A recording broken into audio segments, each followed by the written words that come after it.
and stuff. Okay.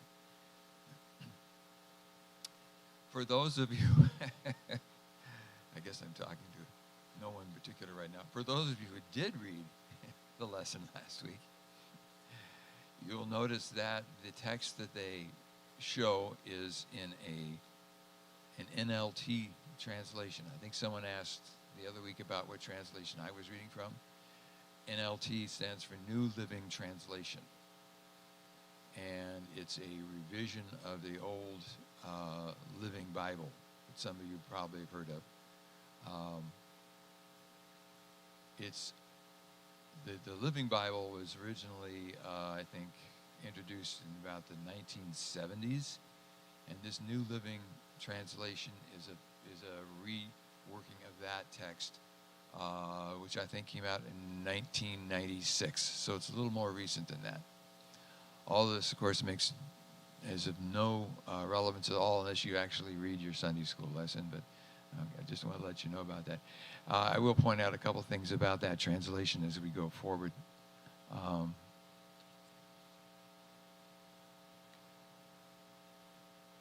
This message is from a later period than the ones we've been looking at the last 2 weeks. And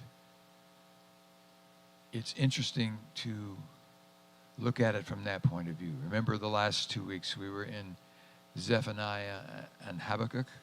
You recall that? Yeah. And both of these prophets were speaking at a time when the kingdom of Judah was still an independent nation, but involved in a struggle with the Babylonian Empire. And the prophets were warning the people that the Babylonians were going to win, were going to conquer them, and there would be a whole lot of suffering as a result of that because of their disobedience, because they had turned their back on God. Haggai writes in a period where those things that were predicted have already happened. Jerusalem was attacked on 3 different occasions. And in the third time, after a 3-year siege, the Babylonians managed to capture the city and destroyed the temple and most of the city and deported a large part of the population to other places in the Babylonian Empire. If you look at the book of Daniel, in the first few chapters, you recall that there's 4 young men. These are people who were deported by the Babylonians and had to find a way to make a life for themselves in this new environment. Ezekiel is also a prophet who was among those deported. So most of his prophecies are written when he's already living outside of Israel. He's living in exile. About 70 years after the deportation that Daniel, Shadrach, Meshach, and Abednego experienced, there was a change in the government. And we see that actually in the book of Daniel. The Babylonian Empire, which was a dominant empire in the region at the time, just collapsed. They were conquered in turn by the Persians. And as a result of that change in government, the new Persian emperor declared that Jews could go home to their homeland.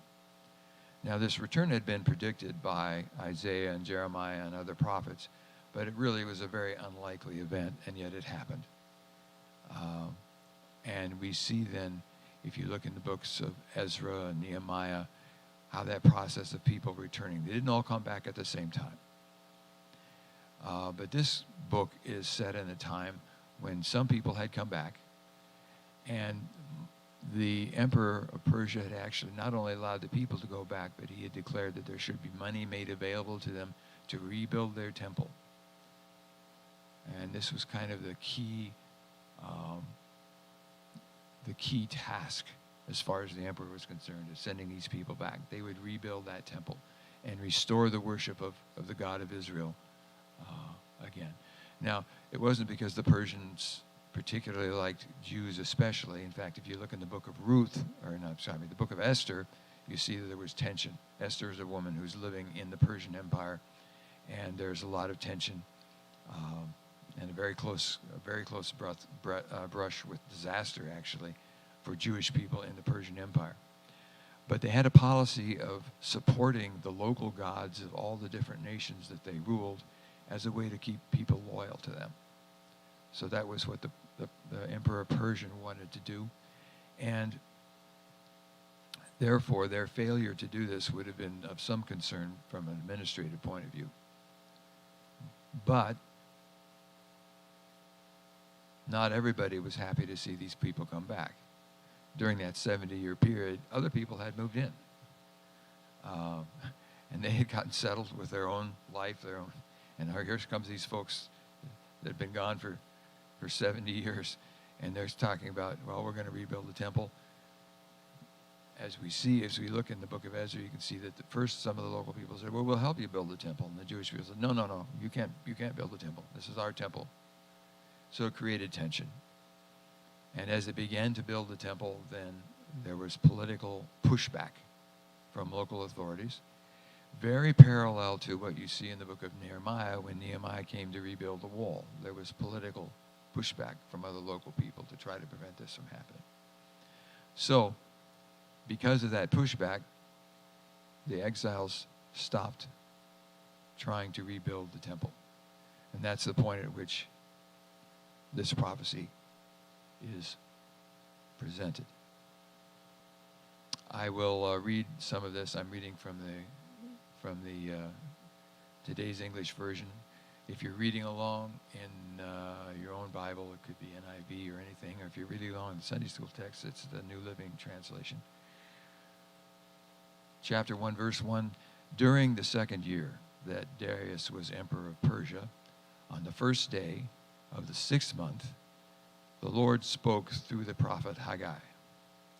The message was for the governor of Judah, Zerubbabel son of Shealtiel, and for the high priest, Joshua son of Jehozadak. The Lord Almighty said to Haggai, these people say that this is not the right time to rebuild the temple. The Lord gave this message to the people through the prophet Haggai. My people, why should you be living in well-built houses while my temple lies in ruins? Don't you see what is happening to you? You have planted much grain, but have harvested very little. You have food to eat, but not enough to make you full. You have wine to drink, but not enough to get drunk on. That could be good or bad, depending on your preference. You have clothing, but not enough to keep you warm. And workers cannot earn enough to live on. Can't you see why this has happened? Now go up into the hills, get some lumber, rebuild the temple, and then I will be pleased and will be worshipped as I should be. I'm in verse 9 now. You hoped for large harvests, but they turned out to be small. And when you brought the harvest home, I blew it away. Why did I do that? Because my temple lies in ruins while every one of you is busy working on your own house. That is why there is no rain and nothing can grow. I've brought drought on the land, on its hills, grain fields, vineyards, olive orchards, on every crop the ground produces, on people and animals, on everything you try to grow. So that's the first message. Okay? Then in chapter 2, on the 21st day of the 17th month of that same year, the Lord spoke again through the prophet Haggai. And he had a message here for the governor and the high priest. I won't get into that right now. And then in verse 10, on the 24th day of the 9th month of the second year that Darius was emperor, that's the same year, the Lord Almighty spoke again to the prophet. And he said, I'll get into that maybe in a little bit, time permitting. And then on verse 20, on that same day, the 24th of the month, the Lord gave Haggai a second message. For Zerubbabel, the king, the governor of Judah, I am about to shake heaven and earth. I am going to overthrow kingdoms and end their power. I will overturn chariots and their drivers. The horses will die. Their riders will kill one another. And on that day I will take you, Zerubbabel, my servant, and I will appoint you to rule in my name. You are the one I have chosen. So there's 4 messages here. And unlike any other of the minor prophets, the day is specified in the text of when this message came. You see that in there? Someone take a look at, those of you who have the Sunday school book, let's take a look just for fun at the other translation, the New Living Translation. Haggai 1:1. I'll read that from here. It says, on August 29th of the second year of Darius' reign, the Lord gave a message through the prophet Haggai to Zerubbabel, son of Shealtiel, governor of Judah, and to Jeshua, son of Jehozadak. You see how specific that is? Now, someone asked about the translations. The people who did the New Living Translation tried to make the date specification contemporary. You see that in the text? They give the date August 29th. The word August, or the month name August, does not appear in the Hebrew text. What they're doing is, it says in the Hebrew text, it simply specifies it was the second year and which month it was. And the month of August, as we know that, is what? I'm sorry, what? It's the 8th month, all right? And here it's the 6th month in the text. That's a peculiarity of the calendars, and I'll explain that briefly. I see you're all fascinated with this topic, but I can't help myself. I got time for this. The month of August, of course, was named after the Emperor Augustus, a Roman emperor who was an emperor at the time that Jesus was born. He was considered to be so important that the Romans decided after he died to name a month after him, and we've got that name with us ever since. But if you take a look at the words that we've inherited from the Roman calendar, there after August is September, right? September is which month of the year for us? 9th month. But the root word sept means 7. Just like October, 8, 8th month, November, 9, 9th month, December, 10. December's not the 10th month, is it? Well, it is, depending on when you start your calendar. And the Romans started their calendar in the month that we would call March. So, since March was the first month, December could be the 10th month, right? And since March was the first month, August could be the 6th month, not the 8th month. So that's all the contortions that the translators went through to come up with the month of August for this. Now, in fact, as far as we can tell, the month designations in this book are the ones from the Hebrew calendar, and the Hebrew calendar divides its months differently than we do. So it's the translator's choice to try to come up with a contemporary date that would mean something. It's pretty close, but it can't be exact or precise, even though when they say the 29th of August, it sounds like it's really precise. We just, going that far back, we really can't tell for sure. We can't match up their calendar with our calendar exactly. But it does tell us that it was what? Late summer? Okay. About the time that people would start harvesting stuff. And that makes it pertinent, because that guy says, look what's happening. You planted plenty of seed, but the harvest ain't that great. What's going on here?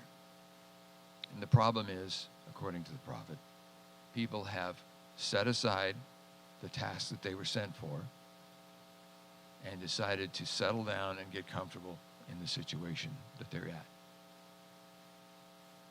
Now, they're a whole lot better off than the people we looked at 2 weeks ago, right? Because those people were told, disaster's coming. Most of you are going to die. There won't be anything to eat. People are going to come in swords and chop you up. All that's behind them. They've been given a chance to come back and start over. And then they got kind of comfortable. It's like, well, those people are really threatening to get us in trouble with the law if we do this. This isn't the right time. We'll just have to wait. God will make it. God will create another opportunity for us, or another opening for us, and then we can do it. But the message from God is, no, now is the time. Now is the time. I've given you every opportunity you need. Brought you back from exile. They set aside some money for the construction. This is the time.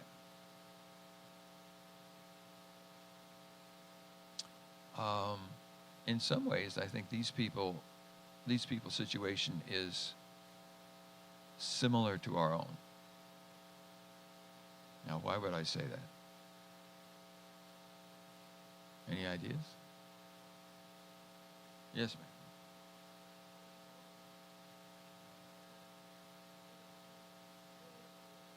Mm-hmm. Mm-hmm.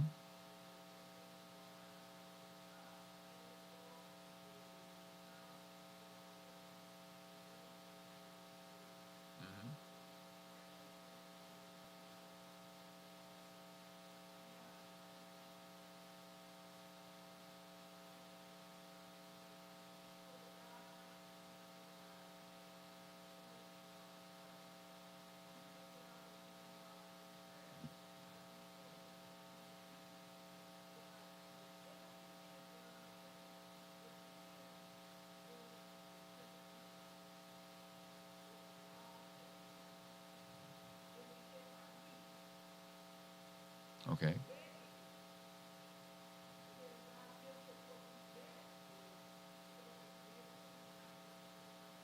All right. I'll try to paraphrase what you said, Maureen. So you said when things are going well, it's easier for us to just kind of step back a little bit from the intensity of our engagement with God and His work in our life. If we don't have to worry about things, we don't worry to some extent. Well, some of us are worriers, but okay. So that's part of the dynamic, yeah. But for these people, things weren't really going well. They were just well enough to get by. That's what our guy says. He says, you've got enough to eat, but you're never really full. They got comfortable even with that. Maybe because it was better than what they had known before, right? You put your finger on why I said it's sort of like our own situation. Most of us are probably in situations where we're not under the immediate threat of being the victims of violence, but there's always the threat somewhere in the back of your mind, right? Because you go out to the store, you never know what's going to go down. You're driving your car on the expressway. It's quite possible that someone two people pulling alongside you will decide to have a gun battle with you in the middle. I mean, that's possible. And yeah, most of the time we don't think about that. Most of us, we don't say, gee, I'm not going out today. I'm afraid somebody's going to shoot me on the freeway. No, we just go ahead and do it. It's easy when even when it's only barely enough. It doesn't have to be a huge surplus. Even when it's only barely enough to get by, we'll get by. Haggai's challenge to the people is, it could be better than this if you would get your priorities straight. That's his message. Right. Okay, I have some questions here. Most of you guys have the handout. I invite you to respond, and I will hear what you have to say as best I can and try to repeat that for the benefit of our streaming audience and the people in the building. It's at the bottom of the thing. You can actually read the question. So if you don't hear it clearly from me, then you'll still understand what it is. Why is it so important that the people resume the building of the temple? Why that? Why is that the emphasis, do you think? What's so important about that? I mean, they got by without a temple for 70 years, didn't they? And even when they had a temple, Isaiah, Jeremiah, Ezekiel kept saying, you guys aren't doing it right. You're stomping around in my temple. You're praising God. You're making all this noise. He says, you disgust me. Get out of my temple. So it wasn't like they had it all together when they had a temple. So why is the rebuilding of the temple so important? Yes, ma'am.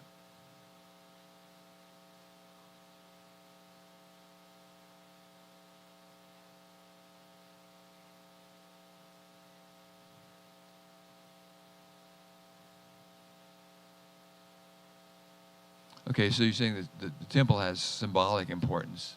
It shows the importance of God in the community and so forth. Is that fair paraphrase? And yes, ma'am.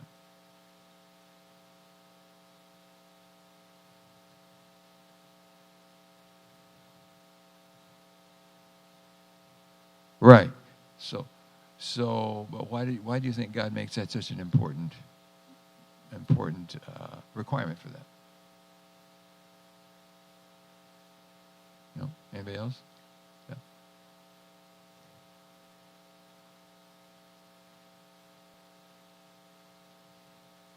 Cornerstone of their culture and faith. Okay.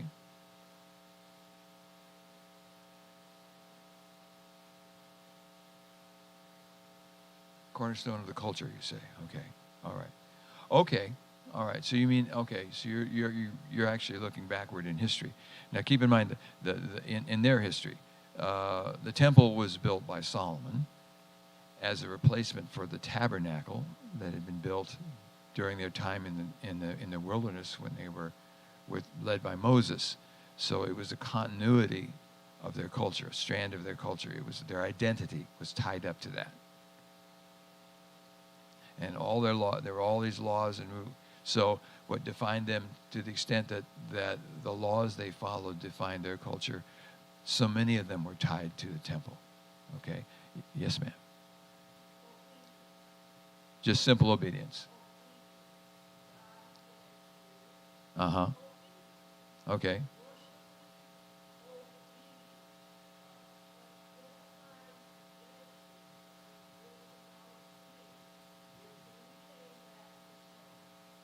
Okay.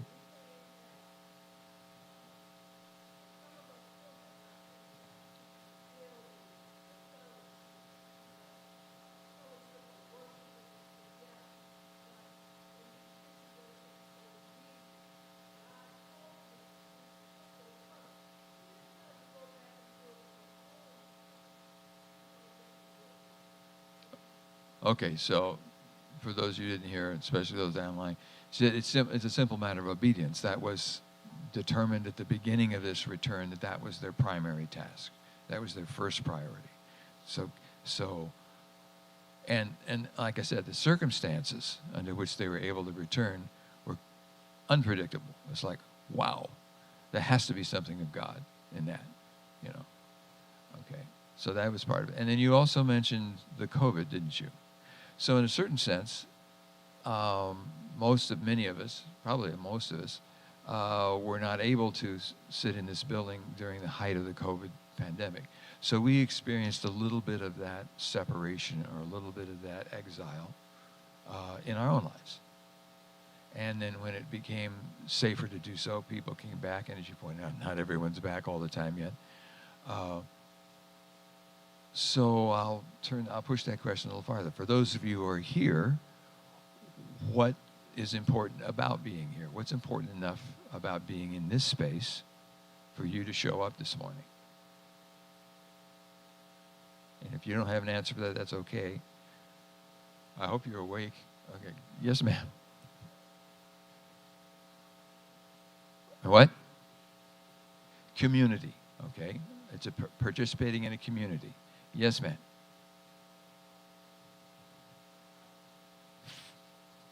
Fellowship. Okay.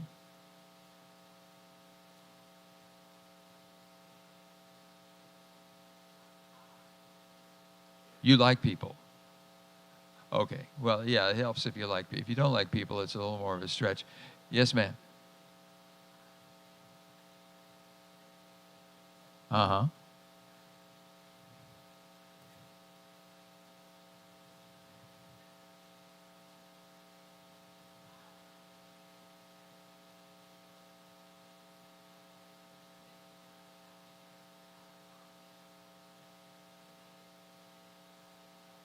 Okay. So let me paraphrase what you just said. That the the temple is a way for the people to be in the presence of God and to know that they're in the presence of God. Now, yeah, we understand God is everywhere and so forth and so on, but there was something special about that assembly of people to experience God's presence together. Okay, is that a fair? Okay, all right. I'll move on to question 2 here. That doesn't mean that people, oh, I'm sorry, ma'am. Yes.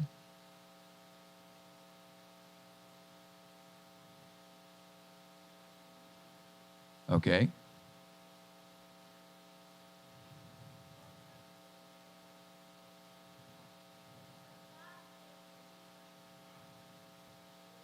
Uh-huh. Okay.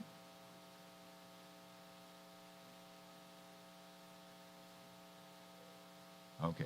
So you mentioned the word specifically, unity. It's not just a matter of being in the presence of God in a particular place or experiencing that together, but that tends to develop a sense of, people talked about community, but also a unity of purpose, or a sense of we're in this together for the same reasons. You know, of course, like I said, if you don't like people, maybe that's not very appealing to you, but anyway, that's an important part of it. It comes down to a fashioning of identity, right? And that isn't just in this time frame. It has kind of generational dimensions to it too, does it not? Because we want our children to be here. We want our children to be, the technical term would be indoctrinated, or to become acquainted with the doctrines, with the teaching, the values of that community, so that community can exist for successive generations. Somebody else want to say something? I apologize for this. Okay. Well, let's go on to question 2 then, which is sort of related. And if you have other responses that relate to question 1, that's fine. Oh, you have something else. Okay.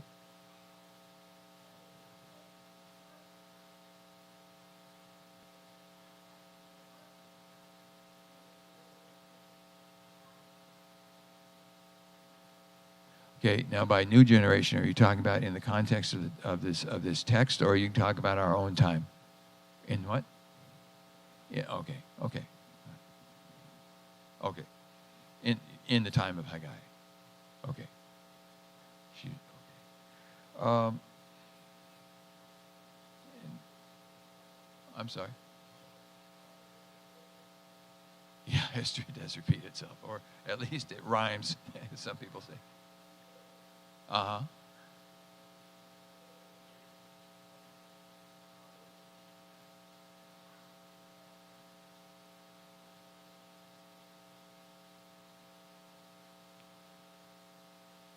Okay, I'm not sure how to paraphrase that. I think it's a good idea, though. Thank you for sharing. In verses 3 to 5, chapter 2, there's something that he said. Now, this is very interesting. Verse 3, he says, "Is there anyone among you who can still remember how splendid the temple used to be? How does it look to you now? It must seem like nothing at all. But don't be discouraged. Do the work, for I am with you." That's God's message. So the new temple that they were building apparently was not as splendid as the one that Solomon had built. And that temple lasted for another 400 or 500 years until it was replaced by another temple that King Herod built. Herod's temple was the one that was around during Jesus' life and the life of the early church. And that was a very splendid building indeed. Does it matter?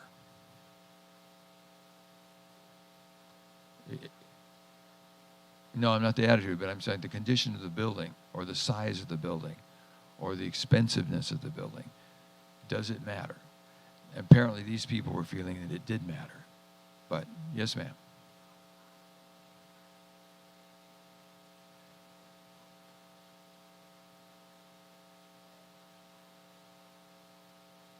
Okay.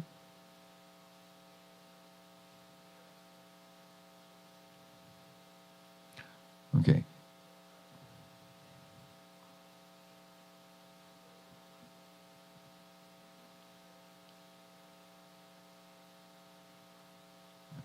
paraphrase. You said you visited other countries where people are experiencing very strong worship experiences in buildings which have dirt floors. Dirt floors. And I hear a yes from over here too. Okay. Whereas sometimes you can go into a very, very elaborately decorated building and find that there's not much evidence of life at all in there, spiritual life, that is. Yes, ma'am.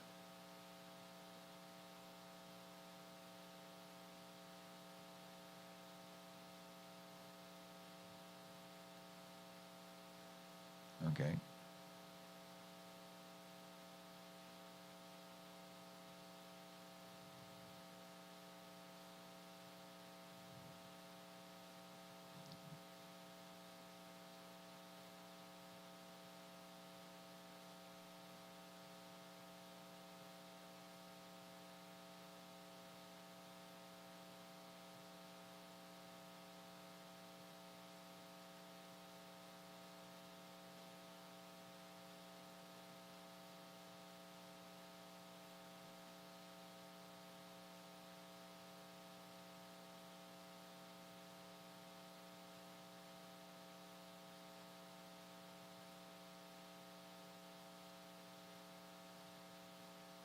Okay, I'll try to paraphrase that. Let's see if I get this right. Well, you said it depends on people's heart. That was your punchline, the motivation. But you actually touched on something which is germane to this text. You said if you see a hypothetical, if I'm way off base on what you were trying to say, let me know and correct me. But if you were in a community of people where you noticed that the building had a dirt floor, but everybody was wearing really expensive clothing, there would be a sense of discord or an impression that maybe priorities were off. So there's nothing to be embarrassed about if your church has a dirt floor, if you're having a hard time coming up with shoes. But if you wear nothing but designer clothing and you're still in a building with a dirt floor, maybe there's a priority problem. Was that a fair illustration of what you're trying to say? Okay, fine. All right. It depends. You say, okay, well, that's a phrase that works all the time. I use that all the time. Anything else? Okay, let's go to question 3. It says, if we read the books of Ezra and Nehemiah, which I encourage you to do, by the way, just because it's not Sunday doesn't mean you can't get into the Bible and read the background. You've got these lessons. I've already told you that the historical background for all this is particularly in the book of Ezra and also in Nehemiah, you'll understand. And, in Ezra, the prophet Haggai gets mentioned by Ezra. They describe events which happened even later than the time of Haggai, because Haggai is just trying to get the people to finish building the foundation of the temple. They don't finish the temple for another 4 years. But we see that they were still having issues in Ezra and Nehemiah in those books. Even after the temple was completed, they still got issues. And what does this suggest to you about the effectiveness? This is deliberately a tough question. What does this suggest to you about the effectiveness of prophets like Haggai? If after his lifetime things are going on pretty much the same way they did before, what difference does it make?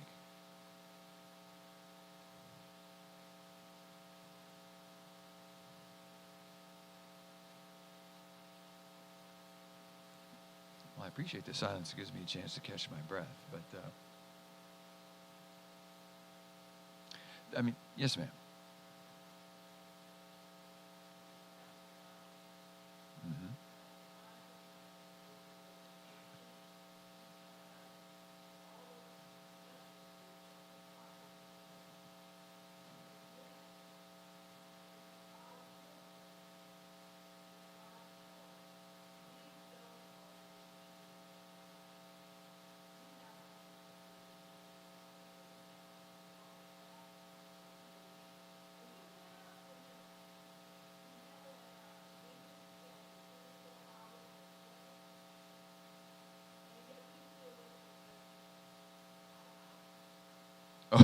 I don't know.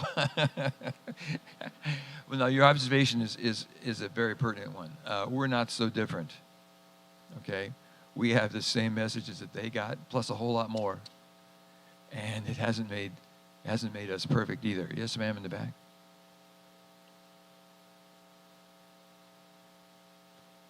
Well, no, the text, they didn't ignore it. They did exactly what he told them to do. They did. They started, and God said, okay, I appreciate what you're doing. You're working on the foundation. I'm going to bless you from this point forward. And yet we see after he's gone and so forth, after the temple is built, they still have issues. And I appreciate your point. That's our experience too. We have more messages than they had. And yet we still have these issues. Did you want to say something? Okay. Last question, Val. We're almost out of time. Go ahead. To what? Priorities, okay?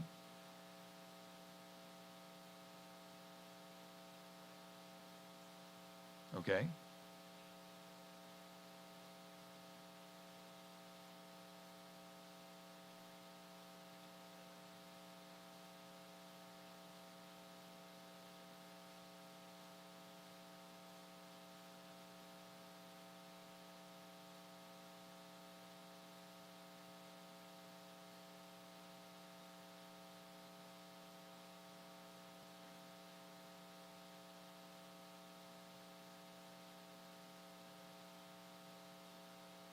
Okay. So priorities, you're saying. And yeah, I think we all, yeah. And we still have the issue with question about our priorities and so forth. I appreciate that. Yes, we are out of time. We'll have to close in prayer now. I do need to make a couple of announcements. For those of you who came in a little bit late, originally we were going to have 5 lessons, but the last Sunday of this month is Easter Sunday. And there will be a special program that morning called, I think, The Women Came First. And those of you who were too late for my announcement of that at the beginning of class will be really, really, really late for The Women Came First, because it's going to start at 8:30 in the morning. Okay? So I encourage you to be here for that. Which means that we have 2 lessons left in only 1 week. So the handout for next week, we'll do both.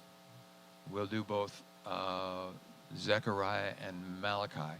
We won't, of course, obviously have enough time to do them all in any depth, but we will look at both of those next week, and that'll be the end of this series. After Easter, the first Sunday after Easter, Don Davenport is going to be teaching a series of lessons in this location, okay? All right. Let's close in a word of prayer. Father, thank you for giving us this place to gather and to experience your presence with us all together. We recognize, Lord, that we don't necessarily do any better than the people did in the past about prioritizing you and your kingdom. So help us, Lord. Help us to reconsider, to understand, to reorder our priorities if we need to, Lord, to put you first. We ask this in Jesus' name. Amen.